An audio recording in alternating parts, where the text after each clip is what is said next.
Hello students, তোমরা সবাই ভালো আছো আশা করি।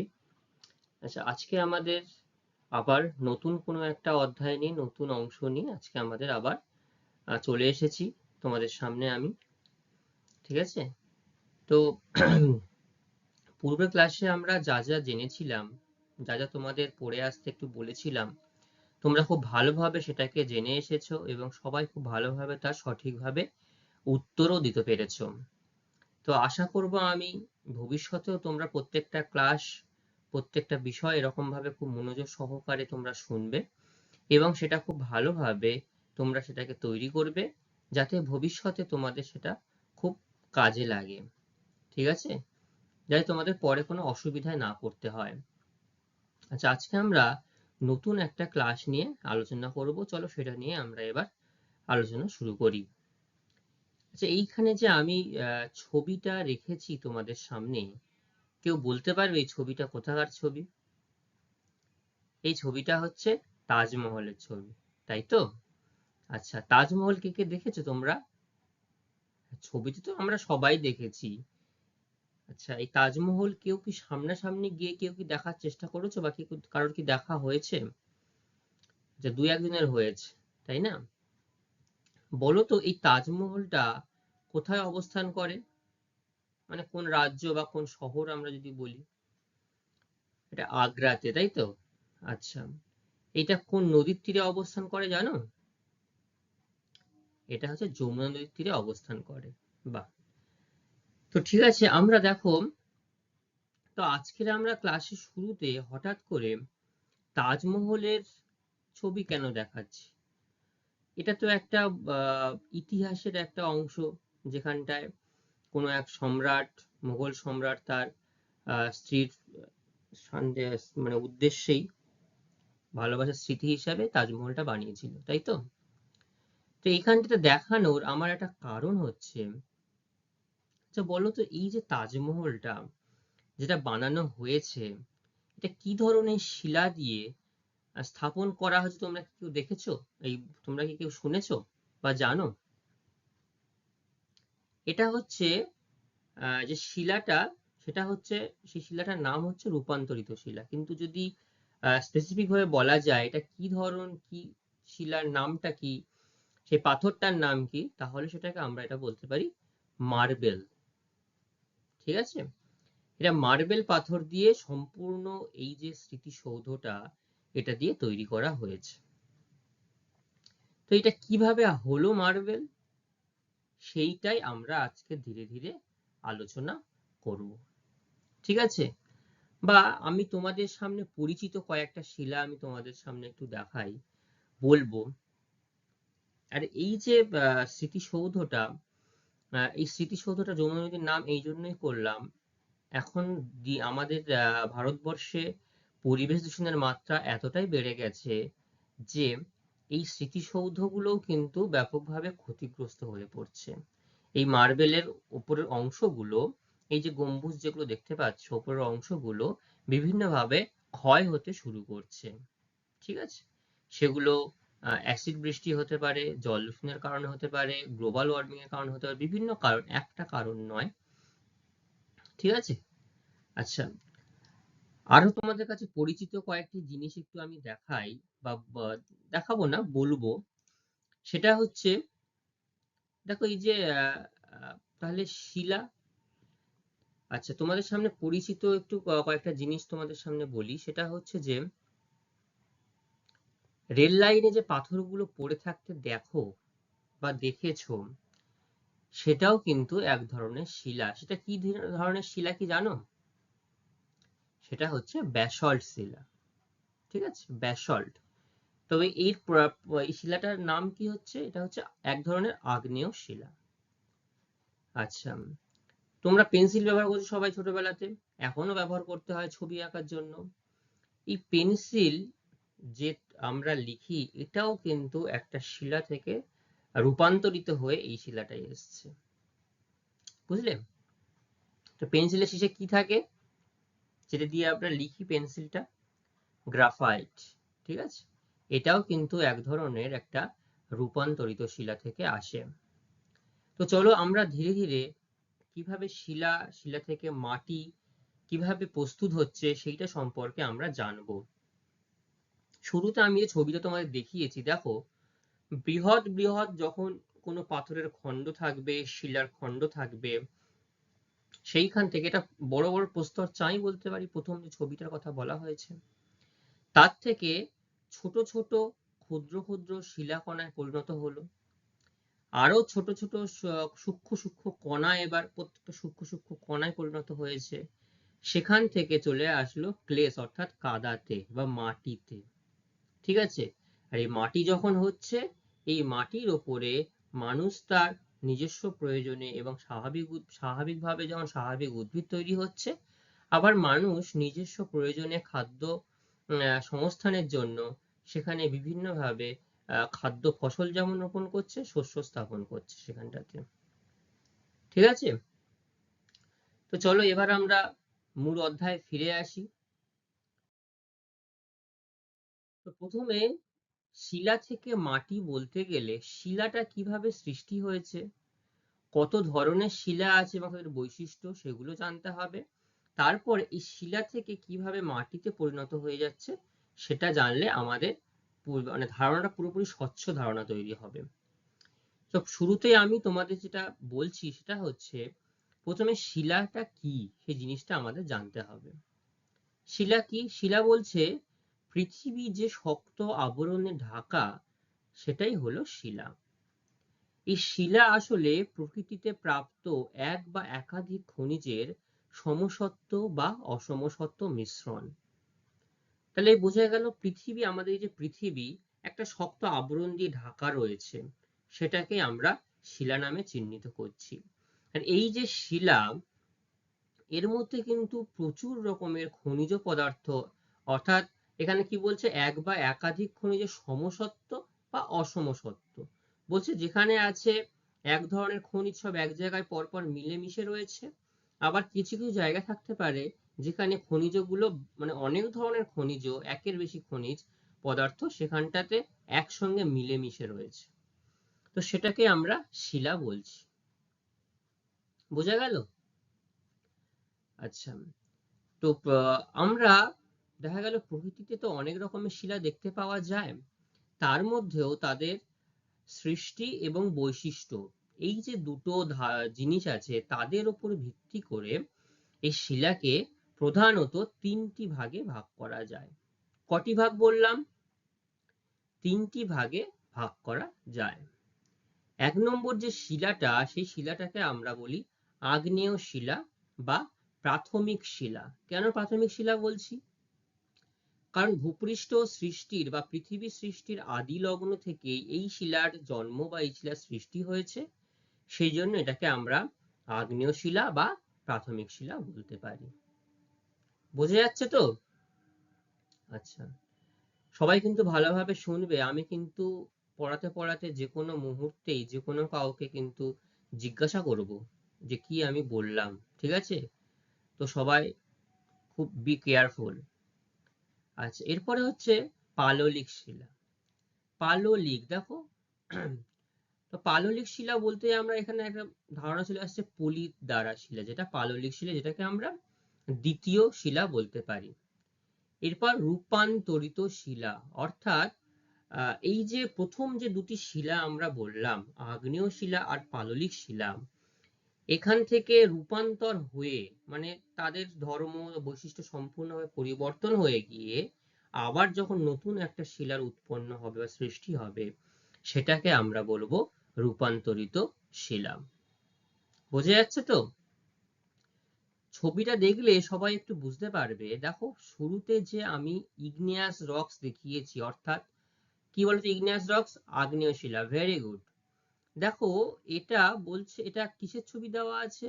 লাভার উদগীরণের ছবি, অগ্নুৎপাতের ছবি দেখানো হয়েছে। তবে লাভা উদগীরণের ফলে প্রাথমিকভাবে ম্যাগমা যখন বাইরে বেরিয়ে আসছে এবং ধীরে ধীরে এই লাভা ঠান্ডা হয়ে যাচ্ছে, শীতল হয়ে যাচ্ছে, এবং তার ফলে যে শিলা সৃষ্টি হচ্ছে সেটা হচ্ছে আগ্নেয় শিলা। এই আগ্নেয় শিলায় বিভিন্নভাবে ক্ষয়প্রাপ্ত হয়ে ক্ষয়ে ক্ষয়ে যখন নদীর তলদেশে গিয়ে স্তরে স্তরে সঞ্চিত হচ্ছে এবং হঠাৎ করে চাপ এবং তাপের ফলে সেটা যখন নতুন করে একটা শিলায় পরিণত হচ্ছে সেটাকে তখন হচ্ছে পাললিক শিলা। দেখো সেজন্য নদী সমুদ্রের একটা ছবি দেওয়া হয়েছে। আর তারপরে হচ্ছে মেটামরফিক রক্স, যেটা আগের দুটো শিলা থেকে সম্পূর্ণভাবে চাপ এবং তাপের ফলে নতুন যে শিলার সৃষ্টি হবে সেটাই হচ্ছে রূপান্তরিত শিলা। বোঝা গেল? এবার আমরা আগ্নেয় শিলা সম্পর্কে জানবো। দেখো তোমাদের বইতেই দিয়েছে আগ্নেয় শিলা, শুরুতেই বলা হয়েছে আগ্নেয় শিলা। তো এই আগ্নেয় শিলা কি? আগ্নেয় শিলা হচ্ছে পৃথিবী সৃষ্টির সময় উত্তপ্ত এবং তরল অবস্থা থেকে ধীরে ধীরে তাপ বিকিরণ করেছে এবং ভূত্বকের মধ্যে উপরে প্রথম যে কঠিন শিলাটা সৃষ্টি হয়েছে তার নাম হচ্ছে আগ্নেয় শিলা। তাহলে পৃথিবীতে প্রথম অবস্থায় সৃষ্টি হয়েছে বলে এর নাম হচ্ছে প্রাথমিক শিলা। বোঝা গেল? আচ্ছা দেখো, ভূ অভ্যন্তরের বিভিন্ন ধাতব পদার্থ, কি কি ধাতব পদার্থ থাকে এখানে? সিলিকন থাকে, লোহা থাকে, নিকেল থাকে, ম্যাগনেসিয়াম থাকে, অ্যালুমিনিয়াম। এগুলি উত্তপ্ত এবং গলিত অবস্থায় থাকে। তার মানে এই যে লাভার যে উদগীরণটা হচ্ছে তার মধ্যে কিন্তু এই ধাতব পদার্থগুলো সম্পূর্ণ গলিত অবস্থায় ম্যাগমা রূপে থাকে। ঠিক আছে? এবং এই ম্যাগমা ভূ অভ্যন্তরের প্রবল চাপে এবং লাভা রূপে যখন ভূপৃষ্ঠের বাইরে, ভেতর থেকে যখন বাইরে বেরিয়ে আসছে, ধীরে ধীরে শীতল হচ্ছে এবং কঠিন ও জমাট বেঁধে আগ্নেয় শিলার সৃষ্টি করছে। ঠিক আছে? দেখো এইখানটাতে আমি তোমাদের অনেকগুলো ছবি দেখিয়েছি। প্রথমে দেখো এখানে আগ্নেয় শিলার অনেকগুলো উদাহরণ আছে। ব্যাসল্ট কোথায় দেখতে পাওয়া যায়? ব্যাসল্ট শিলা রেল লাইনে যে পাথরগুলো সেটা কিন্তু ব্যাসল্ট শিলার উদাহরণ। এছাড়াও অনেক শিলা রয়েছে, সেগুলো আমরা সবাই সব শিলার নাম জানি না, আমরা পরিচিত নই অতটা। পিউমিকা রয়েছে, রায়োলাইট রয়েছে, অবসিডিয়ান রয়েছে, স্কোরিয়া রয়েছে, ডেসাইট রয়েছে, গ্রানাইট রয়েছে, গ্যাব্রো রয়েছে। ঠিক আছে? অনেকগুলো, এগুলো হচ্ছে আগ্নেয় শিলার প্রধান প্রধান উদাহরণ। আচ্ছা, এই যে আগ্নেয় শিলা বললাম, তো এর কি কি বৈশিষ্ট্য হতে পারে? এর বৈশিষ্ট্য হচ্ছে, বলা হচ্ছে এই শিলা শক্ত, ভারী এবং এর ঘনত্ব অনেকটাই বেশি। ঠিক আছে? শক্ত হবে, ভারী, তার ঘনত্ব বেশি হচ্ছে। কেলাসের মতো গঠন দেখা যায়।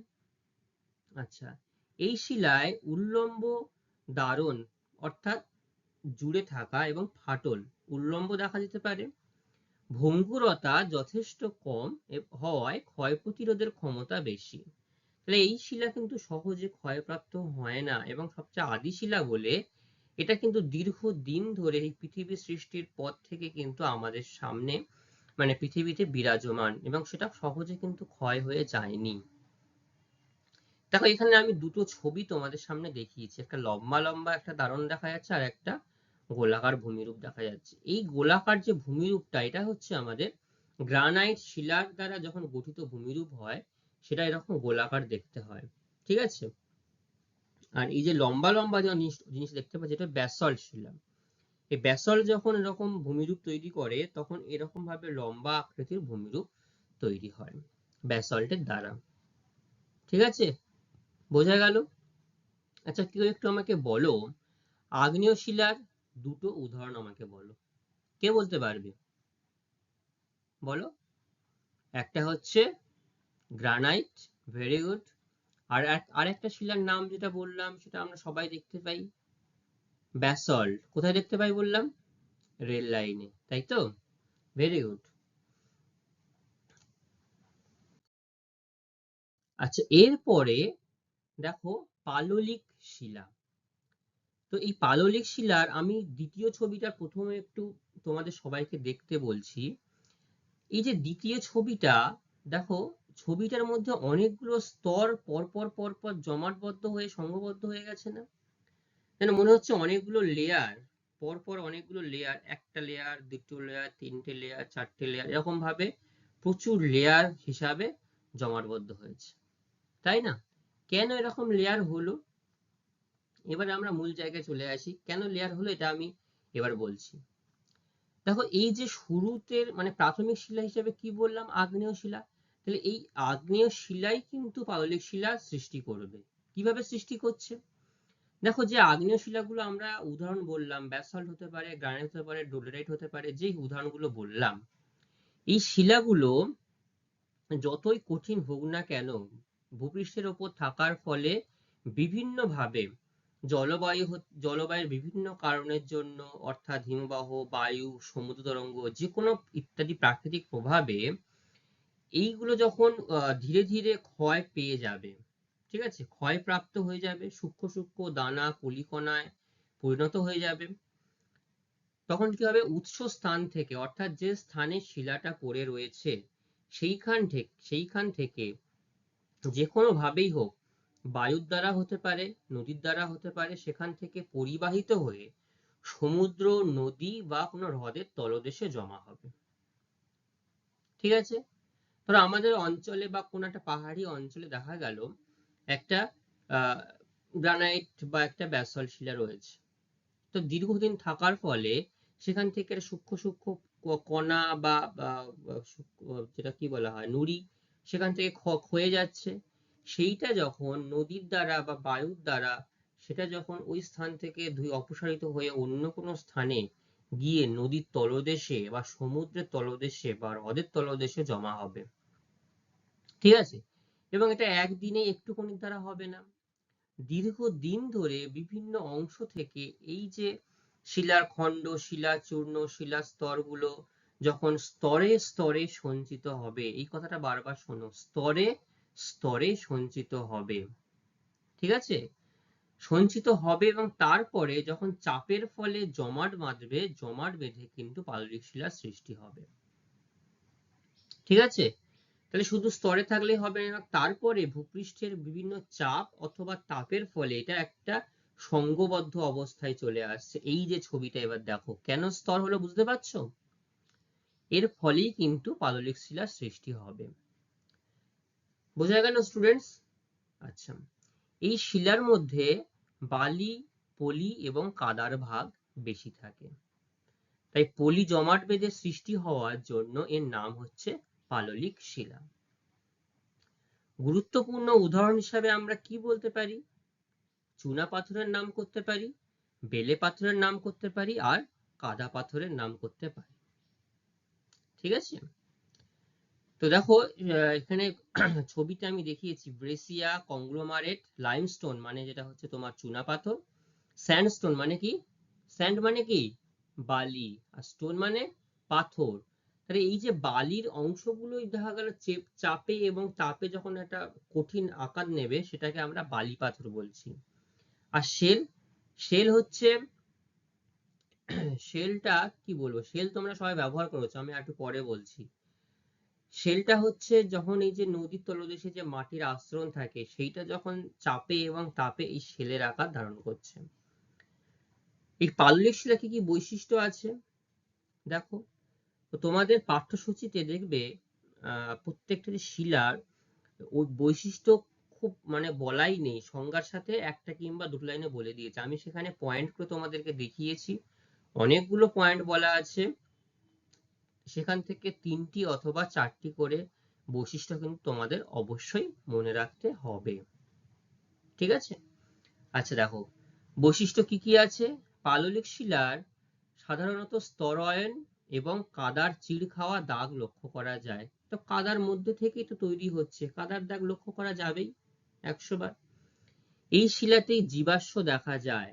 জীবাশ্ম কি আমি আরো ভালো করে তোমাদেরকে বলছি, জীবাশ্ম দেখা যায়।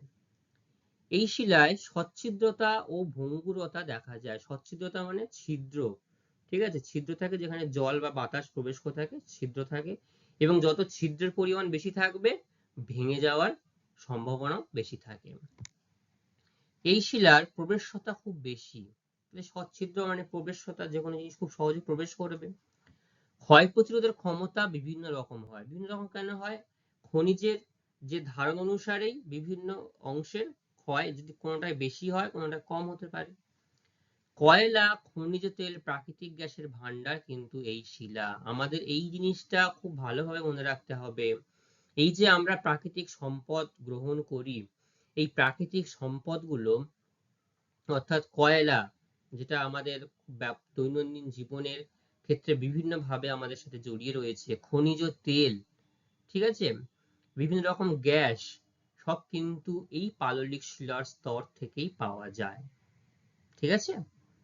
আচ্ছা, এরপরে বলছে কাঠিন্য আগ্নেয় শিলার থেকে কম, অর্থাৎ প্রাথমিকভাবে আগ্নেয় শিলার থেকে তার কাঠিন্য সব থেকে বেশি হবে, তার থেকে তৈরি হচ্ছে বলে কাঠিন্য তুলনামূলকভাবে একটু হলেও এটা কমে যায়। ঠিক আছে, বোঝা গেল পাললিক শিলা সম্পর্কে সম্পূর্ণ। আচ্ছা বলো, জীবাশ্ম, এর পরেই আমরা আসছি জীবাশ্ম। দেখো, তোমার প্রশ্নই আমি এবার দেবো, তোমার প্রশ্নের উত্তরটাই। এই হচ্ছে জীবাশ্ম, জীবের অশ্ব, জীবাশ্ম। ঠিক আছে, যেটাকে ইংলিশে বলা হয় ফসিল। জীবের অশ্ব কি? দেখো, জীব যখন কোনোভাবে কোনো একটা জায়গায় পড়ে গিয়ে যেন মনে হচ্ছে সেই জীবটার প্রতিকৃতি মানে ছাপ এখানে উঠে এসেছে, সেটাই হচ্ছে জীবাশ্ম। অশ্ব মানে হচ্ছে পাথর। ঠিক আছে, আগে ছবিটা দেখো একটুখানি। দেখো, এই যে আজকালকার দিনে আমরা ডাইনোসর সম্পর্কে এত কিছু জানতে পেরেছি, আমরা যারা এখন মানুষ পৃথিবীতে বেঁচে আছে, তারা কি কেউ সরাসরি ডাইনোসর দেখেছে বলে মনে হয়? কেউ কিন্তু কোনো ডাইনোসর দেখেনি আজকালকার দিনের মানুষ। তাহলে তারা কিভাবে বুঝতে পারলো যে কোটি কোটি বছর আগে ডাইনোসর না বলে কোনো একটা জীবের অস্তিত্ব ছিল?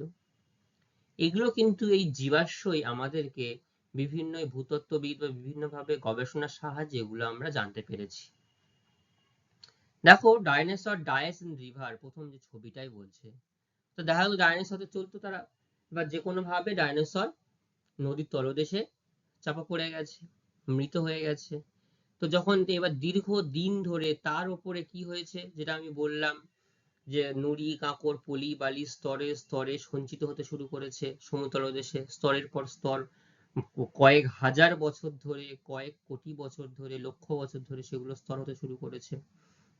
দেখো, সেখান থেকে আস্তে আস্তে উপরের জলরাশির চাপে দেখো সেগুলো একদম পুরো মানে কি বলবো তোমার পাললিক শিলার যে স্তরগুলো শিলার মধ্যে ঢুকে গেছে। ঠিক আছে, এরপরে হঠাৎ যদি আবার পৃথিবীর কোনো পরিবর্তন অথবা ভূ অভ্যন্তরে যদি কোনো পরিবর্তন হয়, এবং এই যে কি বলবো সমুদ্র স্তর যদি নিচ থেকে যদি হঠাৎ করে উপরের দিকে উঠে আসে, তখন সেটা ভূপৃষ্ঠের উপরে চলে আসবে। চলে আসার ফলে কিন্তু আমরা তখনও কিন্তু দেখতে পাচ্ছি না। তারপরে এটা যখন বিভিন্নভাবে ক্ষয়প্রাপ্ত হচ্ছে, ক্ষয়ে যাচ্ছে, তখন এই জীবাশ্মের কিছু অংশ বা বিভিন্ন রিসার্চের দ্বারা এইগুলো আমাদের সামনে আসছে। তখন সেখানটায় খনন করা হচ্ছে, খনন করতে করতে এরকম একটা ধারণা আমরা দেখতে পাচ্ছি, এরকম একটা ছবি, প্রতিকৃতি, অবয়ব আমরা দেখতে পাচ্ছি। ঠিক আছে, তো কিভাবে তৈরি হচ্ছে দেখো, বলছে স্তরে স্তরে জমাট বেঁধে যখন পাললিক শিলা সৃষ্টি হয়েছিল, তখন কখনো সামুদ্রিক উদ্ভিদ বা প্রাণী তার মধ্যে চাপা পড়ে গেল।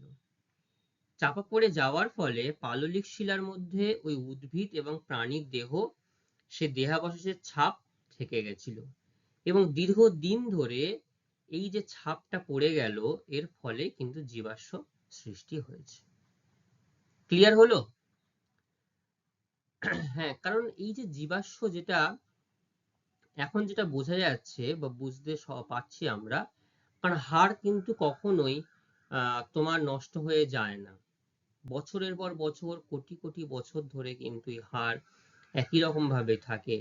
তো মাংসগুলো যখন, মাংসপিণ্ড যখন গলে যায়, এই হাড়গুলোই মানুষের বা যে কোনো প্রাণীর কতটা বড় কতটা অংশ ছিল সেটা আমরা বুঝতে পারি। এইখান থেকে আমাদের ধারণাটা জন্মেছে। ঠিক আছে,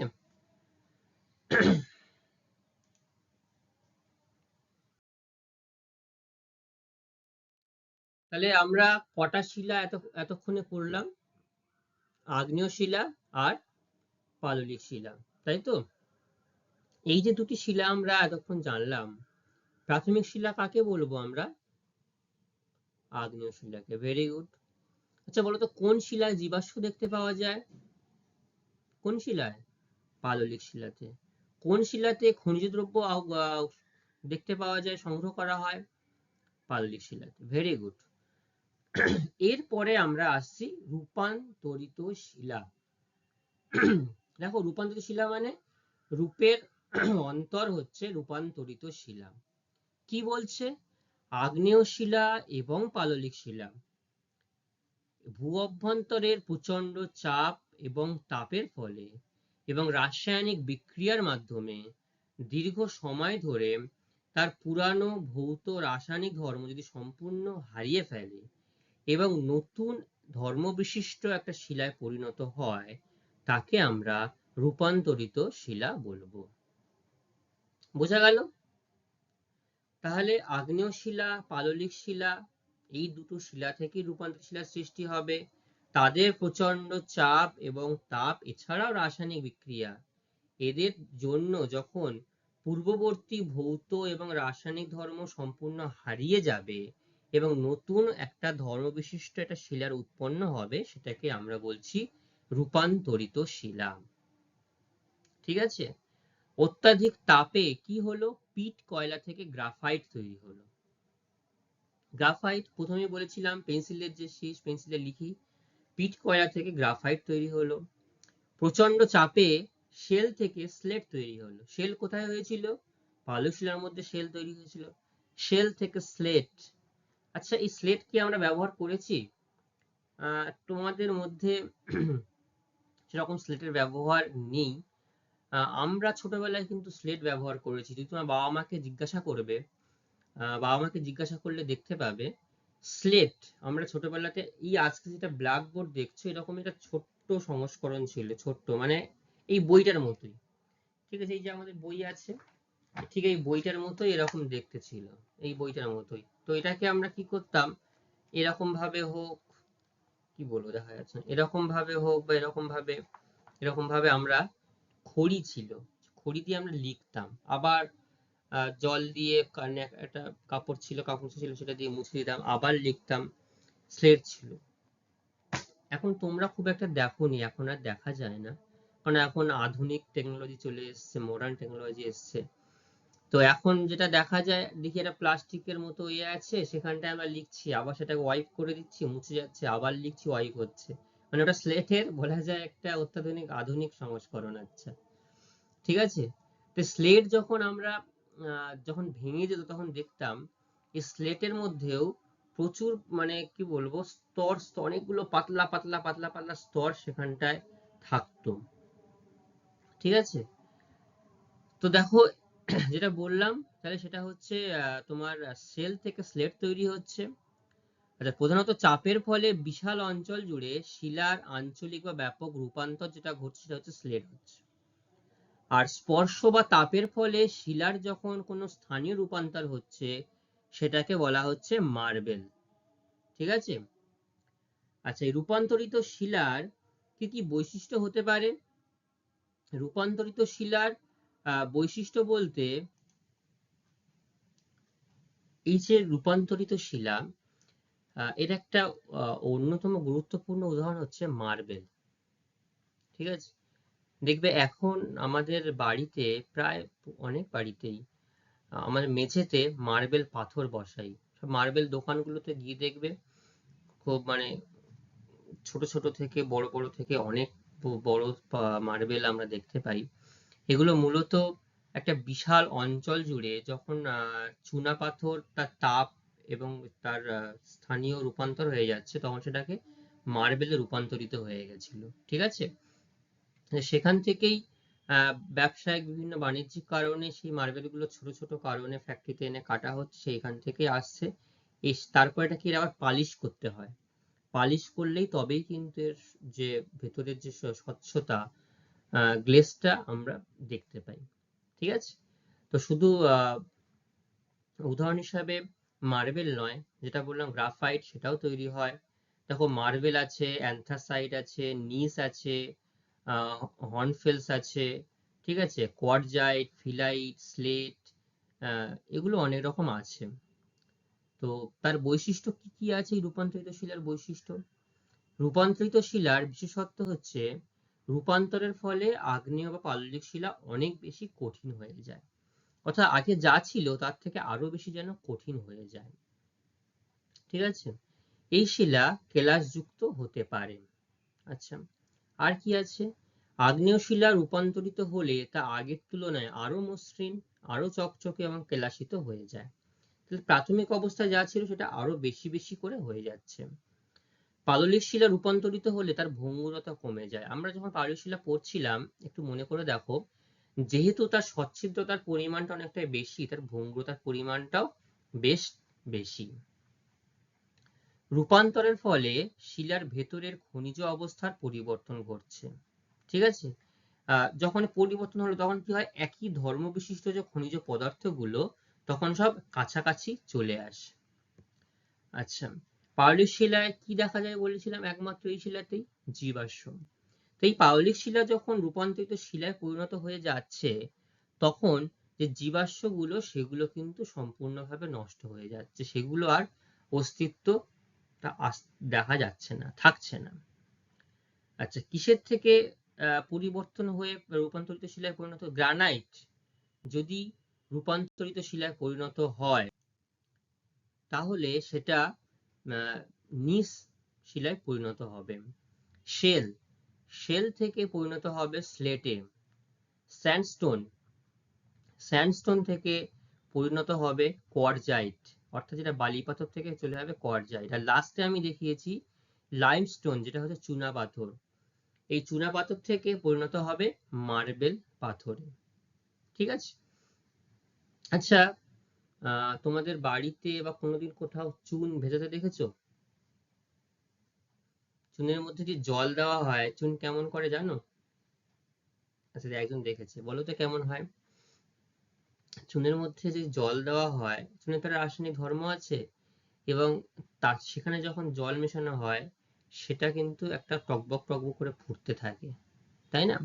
এই যে পানের সঙ্গে চুন খায় মানুষ, দেখবে অতিরিক্ত পরিমাণ চুন যদি আমাদের জিহ্বা জিভে যদি স্পর্শ হয় তাহলে আমরা বলি জিভ পুড়ে যায়, কারণ ওতে রাসায়নিক ধর্মটা এমনই আছে, সেটা তাপের পরিমাণটা বেড়ে যাচ্ছে, ফলে আমাদের জিভ একটা খুব গরম একটা অনুভব করি, তখন আমরা বলি যে জিভ পুড়ে যাচ্ছে। ঠিক আছে, তো এখানে লাইমস্টোনের কথাটা বললাম, সেটি চুনা পাথর থেকে কিন্তু মার্বেল হচ্ছে। ঠিক আছে, এরপরে যেটা আমরা বলবো সেটা হচ্ছে, এতক্ষণ তো শিলা পড়লাম, তো কিভাবে মাটি তৈরি হচ্ছে এই শিলা থেকে? তো শিলা দেখো, প্রথমেই বলছি যে কি বলছে, আদি শিলার উপর শিলাচূর্ণ এবং জৈব পদার্থের মিশ্রিত পাতলা আবরণ হলো মাটি। তো একদমই তাই, আদি শিলা এবং শিলার পৃষ্ঠ, তার উপরে যখন একটা কি বলবো শিলাচূর্ণ এবং জৈব পদার্থের যে মিশ্রিত পাতলা স্তর, সেটাকেই হলো মাটি। এবং এটা হচ্ছে জীবকুলের আবাসস্থল। জীবকুল মানে এই যে আমরা বা প্রাণী, ছোট ছোট প্রাণী, পোকা মাকড় সবই এই মাটির উপরে ভিত্তি করে বেঁচে আছে। তো বিভিন্ন প্রাকৃতিক শক্তি, কি কি সেই প্রাকৃতিক শক্তি? নদী, বায়ু, বৃষ্টিপাত, সমুদ্র তরঙ্গ, হিমবাহ দ্বারা শিলা এবং শিলা গঠনকারী যে খনিজগুলো যখন ক্ষয় হয়ে যায় এবং সূক্ষ্ম শিথিল শিলাচূর্ণ রূপে অবস্থান করে, এইগুলোই হচ্ছে রেগোলিথ। রেগোলিথ কি? রেগোলিথ হলো এই যে বিভিন্ন ধরনের শিলা থেকে বিভিন্ন প্রাকৃতিক শক্তির দ্বারা যখন গঠনকারী খনিজগুলো সূক্ষ্ম হয়ে যায় এবং শিথিল শিলাচূর্ণ রূপে অবস্থান করে, সেটাই হচ্ছে রেগোলিথ।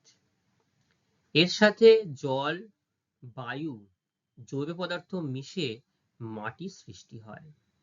তবে আমাদের মনে রাখতে হবে, আমাদের কাছে মাটিগুলো কিন্তু একদিনে তৈরি হয় না, কয়েকশো বছর এবং কয়েক হাজার বছর ধরে একটা আদর্শ মাটি বা একটা কি বলবো উর্বরতা মাটি যদি তৈরি হতে পারে, তাহলে কিন্তু সেটা কয়েকশো বছর, কয়েক হাজার বছর লাগতে পারে। একদিন বা দুদিনে মনে করলাম যে মাটি তৈরি হয়ে গেল, তা নয়। আমরা যে মাটিগুলো দেখতে পাই এগুলো বহু দিন ধরে, দীর্ঘ দিন ধরে একটা মাটিটা পরিলেখ তৈরি হয়েছে, আমরা হয়তো এক জায়গা থেকে কেটে নিয়ে এসে আরেক জায়গায় দেখতে পাচ্ছি, তাই সেটাকে মাটির স্তর বলবো। ঠিক আছে? তো মাটির এই চরিত্র নির্ভর করে আদি শিলার উপর নির্ভর করে, যেমন ব্যাসল্ট শিলায় কৃষ্ণ মৃত্তিকা, তাহলে প্রথম যে শিলা সৃষ্টি হয় সেই শিলার উপর নির্ভর করে ওইটা কি ধরনের মাটিতে রূপান্তরিত বা কি ধরনের মাটির সৃষ্টি হবে ওইখান থেকে। যদি ব্যাসল্ট শিলা হয়, ব্যাসল্ট শিলা থেকে কিন্তু কৃষ্ণ মৃত্তিকা বা কালো মাটি তৈরি হবে, যেটা আমরা গুজরাট মহারাষ্ট্রে বেশি দেখতে পাই। ঠিক আছে? এই মাটিতে তোমার তুলো উৎপাদন খুব ভালো হয়। গ্রানাইট শিলা, এই গ্রানাইট শিলা থেকে যখন কোনো মাটি সৃষ্টি হবে সেটা হবে লোহিত মৃত্তিকা। ঠিক আছে? যেখানে একটু সামান্য সামান্য একটু লাল মাটি, লাল আভার আস্তরণ থাকবে। বেলে পাথর থেকে বেলে মাটি তৈরি হবে। তো বেলে মাটি দেখেছি আমরা, যে বেলে মাটি সেখানে মানে কি বলবো, মাটির ভাগটা একটু কম থাকে, কাদার ভাগ, যেটা মাটি না কাদার ভাগটা একটু কম থাকে, বালির ভাগটা বেশি থাকে, সেটা বেলে মাটি হচ্ছে। এই মাটিতে আমরা যে মাটি দেখতে পাই, মাটিতে কি কি থাকে মূলত, এই যে জিনিসগুলো দেখছো এগুলোকে আমরা কোনোদিন কল্পনা করেছি যে মাটিতে এত কিছু থাকে? হ্যাঁ থাকে। মাটিতে দেখো, বাতাস থাকে 25%, জল থাকে 25%। কত হয়ে এলো? 25 যোগ 25, 50% হয়ে গেল। খনিজ পদার্থ, এই খনিজ পদার্থগুলো আমরা কিন্তু সহজে খালি চোখে এগুলো দেখতে পাই না। ঠিক আছে? কারণ বিভিন্ন খনিজ পদার্থ যদি মাটির মধ্যে না থাকে, তাহলে যে উদ্ভিদ বেড়ে ওঠার জন্য যে প্রয়োজন, সেগুলো প্রয়োজনীয় প্রোটিন কিন্তু এখান থেকে পাওয়া যাবে না। সেই জন্য খনিজ পদার্থ থাকে 45%, আর বাকি 5% কি থাকে? বাকি 5% থাকে উদ্ভিদ ও প্রাণীর পচে যাওয়া দেহ। উদ্ভিদের পাতা, শিকড় বাকড় এবং প্রাণীর পচে যাওয়া দেহ এখানটায় তৈরি হয়ে যায়, তৈরি হয়ে গিয়ে হিউমাসের সৃষ্টি করে। আর কি থাকে? উদ্ভিদের পাতা, শিকড় থাকে খানিকটা, আর থাকে অণুজীব। ঠিক আছে? এই অণুজীব মানে যেগুলো সূক্ষ্ম সূক্ষ্ম জীব, ব্যাকটেরিয়া, সেগুলো তাদের দেহ বা তাদের সেগুলো নিয়ে থাকে, সেটা হচ্ছে অণুজীব। তো মাটি সৃষ্টি হতে গেলে তার কিছু নির্দিষ্ট শর্ত রয়েছে, যা আমি বললাম আর মাটি হয়ে যাও এরকম কোনো ব্যাপার নেই। ঠিক আছে? তো মাটি সৃষ্টির যে কারণগুলি রয়েছে, যে যাদের দ্বারা মাটি সৃষ্টি হয়, সেগুলো হচ্ছে, এক নম্বর হচ্ছে শিলা, যেটা হচ্ছে প্যারেন্ট ম্যাটেরিয়াল, প্রাথমিক শিলার উপর নির্ভর করে। ভবিষ্যতে মাটি কেমন হবে তা নির্ভর করে শিলার প্রকৃতির উপর, অর্থাৎ জলবায়ু উদ্ভিদ ও মাটি তৈরিকে প্রভাবিত করতে পারে। তা আমি একটু আগে বলছিলাম, যদি গ্রানাইট শিলা হয় তাহলে সেখানে কি কি মাটি, কেমন মাটি তৈরি হতে পারে? লোহিত মৃত্তিকা। আর ব্যাসল্ট হলে কৃষ্ণ মৃত্তিকা। Very good. তাহলে এই সেই জন্যই বলা হচ্ছে শিলা কেমন হবে তার উপরেই মাটির গুণাগুণ বা মাটি কেমন হবে সেটা নির্ভর করবে। বোঝা গেল তো? এরপরে জলবায়ু। দেখো, জলবায়ু যদি সঠিকভাবে কার্যকরী না হয় তাহলে কিন্তু মাটি সৃষ্টি হবে না। কেন হবে না বলছে? দেখো, জলবায়ু মাটি তৈরিতে যেমন বিশেষ ভূমিকা নিচ্ছে, উষ্ণ এবং বৃষ্টিবহুল জলবায়ুতে তাড়াতাড়ি মাটি তৈরি হয়। ঠিক আছে? আর শীতল শুষ্ক অঞ্চলে মাটি তৈরি হতে অনেকটাই সময় লেগে যায়। সেই জন্য উষ্ণ এবং আর্দ্র অঞ্চলে মাটির গভীরতা অনেক বেশি হয়। তাহলে যেখানটাতে বৃষ্টিবহুল হবে জলবায়ু আছে, সেইখানটাতে মাটি একটু ভালোভাবে এবং অনেকটা তাড়াতাড়ি সময় নিয়ে মাটিটা তৈরি হয়ে যায়। কিন্তু শুষ্ক অঞ্চল, যেখানে বৃষ্টিপাতের পরিমাণ নেই বললেই চলে, সেখানটাতে মাটি তৈরি হতে আরো বেশি সময় লেগে যায়। ঠিক আছে? এই জন্য জলবায়ু একটা অন্যতম গুরুত্বপূর্ণ কারণ। ভূপ্রকৃতি কি করে? ভূপ্রকৃতি মানে অর্থাৎ ভূমির প্রকৃতি। ভূমির প্রকৃতি এরকমই, যেখানটায় ঢাল দেখা গেল অনেকটা খাড়াই ঢাল, তাহলে সেখানে কিন্তু মাটির স্তর খুব সহজে তৈরি হবে না। কারণ ঢাল যদি খুব খাড়াই হয় তাহলে সেখানে উপরিস্তরে যে চুনাপাথর বা উদ্ভিদ স্তর বা বিভিন্ন প্রাণীর দেহের স্তর, সেখানে কিন্তু সহজভাবে সঞ্চিত বা জমা হতে পারবে না, সব কিন্তু নিচের দিকে চলে যাবে। এবং যে জায়গাটা স্টেবল, সহজ থাকে, মাটির ঢাল খুব কম, সেখানে খুব সহজেই, মানে সহজে বলবো না, ঢালের থেকে অনেকটা কম সময়ে সেখানে মাটি তৈরি হতে পারে। ঠিক আছে, ভূমির ঢাল অনুযায়ী। আচ্ছা, এরপরে হচ্ছে জীব জগৎ। জীব জগৎ কি? এই জীব জগতের উপরে আমাদের মানুষ যারা আমরা আছি, আমাদেরও একটা আহ আমরা আমাদের গুরুত্বপূর্ণ ভূমিকার থেকে আমরা সেখানে ক্ষতিই বেশি করি। তো তাও কিছু কিছু ক্ষেত্রে ভূমিকা থাকে এখানে।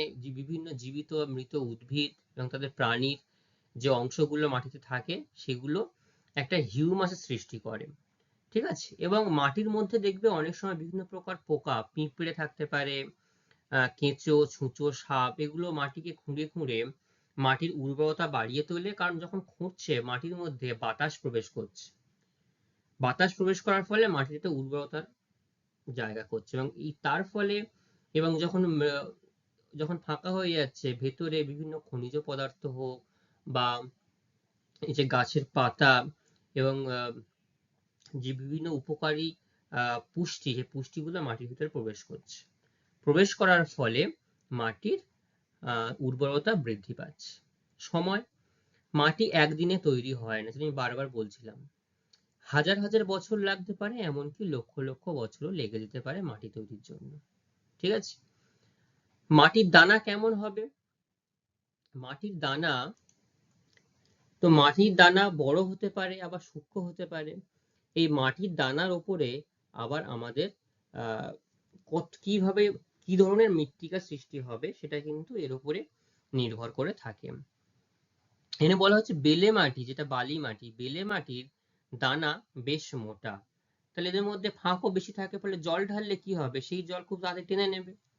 তবে কৃষিকাজ ভালো হবে না, কারণ আমরা জানি যে মাটিতে জল ধারণ ক্ষমতা সব থেকে বেশি সেই মাটিতেই কিন্তু আমরা খুব ভালো পরিমাণে ফসল ফলাতে পারি, তাই তো? আবার এঁটেল মাটি বা কাদা মাটি যেটা বলছে, এর দানা সূক্ষ্ম হয় এবং দানার মধ্যে ফাঁক এতই কম থাকে যে জল ঢাললে সহজে সেই জল কিন্তু শোষণ করে নেয় না, প্রবেশ করে না, ফলে জল দাঁড়িয়ে থাকে, ফসল ভালো হয়। ঠিক আছে, আরেকটা হচ্ছে দোআঁশ মাটি। এই দোআঁশ মাটি, এই মাটি হচ্ছে তোমার কাদার ভাগ আর বালির ভাগ প্রায় সমান সমান থাকে, ফলে জল, বাতাস এবং অন্য উপাদান সঠিক মাত্রায় লক্ষ্য করা যায়, এবং এই মাটিও ফসল ফলানোর জন্য বেশ উপকারী আমাদের কাছে। ঠিক আছে, দেখো এখানে আমি তোমাদের একটা মাটির স্তর আমি দেখিয়েছি। মাটির স্তরটা হয়তো তোমাদের এখন লাগবে না, তাও একটু ধারণার জন্য আমি দিয়েছি। যেটা আমি এতক্ষণে বলছিলাম, প্রথমেই একদম উপরি স্তরে দেখো, একদম শুরুতে উপরে যেখানে উদ্ভিদ জন্মায়, আমরা যে স্তরটা দেখতে পাই এটা হচ্ছে অর্গানিক লেয়ার বা জৈব স্তর বলা হয়, বা হিউমাস স্তরও বলা হয়। এখানে বিভিন্ন প্রাণী এবং উদ্ভিদের পাতা পচে গিয়ে হিউমাসের সৃষ্টি করে। ঠিক আছে, এরপরে তিনটি স্তর দেখা যায় মাটির, এ, বি আর হচ্ছে সি। ঠিক আছে, এই এটা হচ্ছে এখানটায় হচ্ছে, এটা হচ্ছে মাটির প্রথম খনিজ স্তর হচ্ছে এ, যেটা দেখো একটু কালার দিয়ে দেওয়া হয়েছে এবং পাশে এ লিখে দেওয়া, টোপোসি লিখে দেওয়া হয়েছে। এটা হচ্ছে একটা প্রথম খনিজ স্তর। তারপরে ইটা এই জন্যই বলা হচ্ছে, এটাও একটা খনিজ স্তরের মধ্যেই পড়ে, কিন্তু তাও বলা হচ্ছে এই উপরের স্তরের যে খনিজ পদার্থগুলো রয়েছে বৃষ্টির জলের সঙ্গে বা অন্য জলের সঙ্গে ধুয়ে এইখান থেকে স্তরটা নিচের স্তরে চলে যায়, এই জন্য এলিভেশন স্তর বলছে। এরপরে বি, এটাও একটা খনিজ স্তর, এ আর সি এর মাঝখানে থাকে। ঠিক আছে, আর লাস্ট হচ্ছে সি। এরপরে বি এর পরে সি, এটা হচ্ছে খনিজ, মানে মাটির খনিজ স্তরের তৃতীয় স্তর, এখানে খনিজ পদার্থ লক্ষ্য করা যায়। ঠিক আছে, এরপরে হচ্ছে বেডরক, এটা হচ্ছে সব থেকে নিচের স্তর। এইখানটাতে এটা এটা বলা হচ্ছে যে আদি শিলা, যে একদম শুরুতে যে শিলা, সেই শিলার একটা প্রভাব এখানটাতে লক্ষ্য করা যায়। তো এই গেল আমাদের শিলা থেকে মাটি। বোঝা গেল? সবাই কি বুঝতে পেরেছো? আচ্ছা, কারোর কি কোথাও কোনো বুঝতে অসুবিধা আছে? আচ্ছা, কারোর বুঝতে সেরকম ভাবে অসুবিধা নেই। তো আমি যে প্রশ্নগুলো তোমাদের পড়ার মধ্যে মধ্যে করেছি, বলেছি, সেগুলো আমি তোমাদের সামনে আবার ভালো করে এক জায়গাতে লিখে রেখে দিয়েছি। তোমরা সবাই এগুলো ভালোভাবে দেখে আসবে, জেনে আসবে, ঠিক আছে? পরবর্তী ক্লাসে আমি এখান থেকে সবাইকে আবার জিজ্ঞাসা করবো কে কতটা প্রস্তুত হয়ে এসেছো, ঠিক আছে? তো আজকের ক্লাস আমাদের এই পর্যন্তই থাকবে। আবার পরবর্তী ক্লাসের নতুন কোনো অংশ নিয়ে আমাদের আবার দেখা হবে, ঠিক আছে? সবাইকে ধন্যবাদ। সবাই ভালো থাকবে। সবাই এটাকে আর ভালো করে একবার দেখে আসবে, ঠিক আছে?